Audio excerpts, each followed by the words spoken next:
Gadaan erga keenyatee gabaanis keenya ta'a. Odaa elektirooniks handhuura Oromiyaa Finfinneetti boolee irraa ka'ee guutummaa Oromiyaatti dhiyeessii meeshaalee elektirooniksii, kompiitaraa fi meeshaalee kompiitaroota bilbiloota ammayyaa, taabileetiiwwanii fi bu'aawwan teekinooloojii hunda of keessatti qabatee isin eegaa jira. Odaa elektirooniksii dhuftanii maaltu jira jedhamee hin gaafatamu. Wanti dhabame hin jiru. Maarree warreen baaqees ta'ee jilmaan fudhattanii magaalota Oromiyaa irratti raabsuu barbaadaniif carraa bareedaa isiniif qopheessinee jirra. Waajjiraalee mootummaa bittaafis ta'ee liqiin haala mijataa qabna. Maarree koottaa meeshaalee qulqullina gatii madaalawaan nu biraa argattu. Warreen sababa adda addaatiin dhufuu hin dandeenyeef bilbiltanii yoo nu ajajjan battalatti iddoo jirtanitti isin biraan geenya. Teessoon keenya boolee gamoo Oromiyaa darbii tokkoffaarratti nu argattu. Odeeffannoo dabalataa duwwaa 911 duwwaa 7 yookiin duwwaa 944 irratti nuuf bilbilaa. Odaa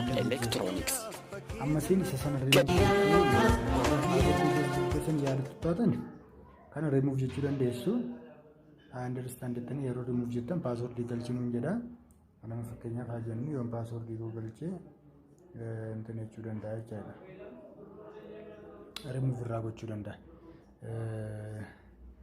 Yoo amma isin garuu password bilbila keessanii yaadattan yoo ta'e maal gootu add phone jettu walumaa gala. Add phone jettanii walumaa gala maa jennuun torba kana galchitanii continue jettu.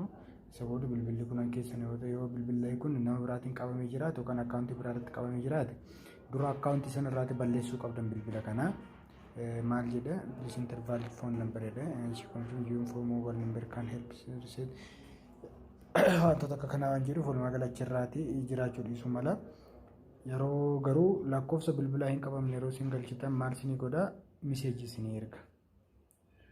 Confirmation number isinii erga. Confirmation number sana bilbila sana irratti erga isinii ergame achirra yoo fudhattanii as deebistan bilbilli kuni maal ta'a jechuun bilbilli kun activate ta'a jechuudha.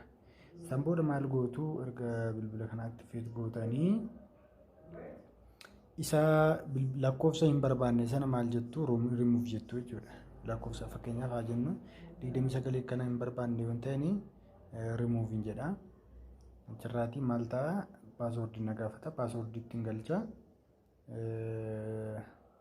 Sabooda roon password yeroo galchu achirraan balleessaa jechuudha lakkoofsa kana.